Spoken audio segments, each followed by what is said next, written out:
So we're going to move on to Star Wars news. And it's not that exciting today. Like a lot of stuff has been happening in the Star Wars world, but people are still kind of discovering There's a lot of stuff that's been released. Yeah. So here's some news, though, that people are losing their shit over. And I don't know where I fall on this, but so Disney Plus is released. You can watch all of the Star Wars movies. Mm-hmm. If you were like me and you wanted to go see just how episode 4 looked, and you happened to go to the cantina scene to where you were sure they were going to change it back to Han shooting first, and you watch that scene, you will have learned that, first of all, Han doesn't shoot first still. They still do this awkward twitch thing, but right before the gunfight starts, Greedo has an extra line, and he says a word, and it appears to be McClunky. And I don't know what the fuck it means, and I don't know if I care. I read some article that it was supposed to be some Huddy's phrase that means like get fucked. that like this will be the end of you or something like that. Okay. But I like even the actor who played Greedo in the movie doesn't know what the fuck is going on with that. Yeah, I think I was thinking about this. I think that there are a long list of preconditions that no one will know anything about ever because it's probably sealed tight under an NDA. But I think that the sale contract between Lucas and Disney had some preconditions from Lucas. And I think this is one of them, was that they changed this scene. You have to let me make one more completely inconsequential change to the original it's movies. Like he's like a junkie. Because fuck fanboys, that's why. Right, and it's... I wanted to get offended over it because, I've been prickly about how much they've changed stupid shit.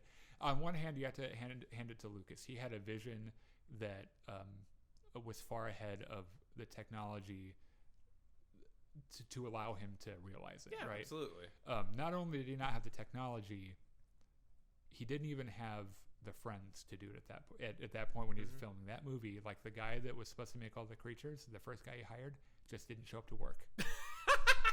I'm not kidding. That's why all those monsters are really shitty in that original scene. He just didn't show up. That's amazing. And so they hired some other guy, and they're like, "We need 10 aliens. We need it in like 3 hours. So what can you do?" He's like, "Well, have a wolf head from another movie I did, and here's a giant fly." And it just, I feel bad for him because I think he had this vision about what that particular scene was going to be, and he tried to shoot it the best he could, but it just didn't come across the way he wanted it to. And I bet that there were a lot of things in Star Wars that were like that, where he's like, I have this vision of this sci-fi fantasy world, and I want to be able to give it its due justice and make it look good. But here I have, we don't even have computers that can motion track barely. George Lucas, his company invented motion control cameras. That was what I was gonna say. Like for every movie past that first one where he actually had a budget, he invented a fuck ton of stuff. That's not special effects stuff. Let's not lie. He stole a big part of the budget for the first Star Wars film to found LucasArts or Lucasfilm. Industrial Light and Magic. Oh yeah, ILM. Yeah, he just kind of embezzled that shit. And he's like, okay, I'm going to use this for aliens, and he's like, okay, we're going to go start this company with this money. I mean, technically, he's using it on the movie. Yeah, he gambled the fuck out of it, and it's probably ILM is probably the best decision he's ever made. Like that, because that shit went far beyond Star Wars. I mean, ILM is the reason. I mean, Star Wars and ILM are the reason that they started shooting movies differently from Star Wars on, and then ILM has been a part of every major gorgeous movie we've ever seen. Or at least ILM's patents. Yeah. And the technology and their techniques and stuff. So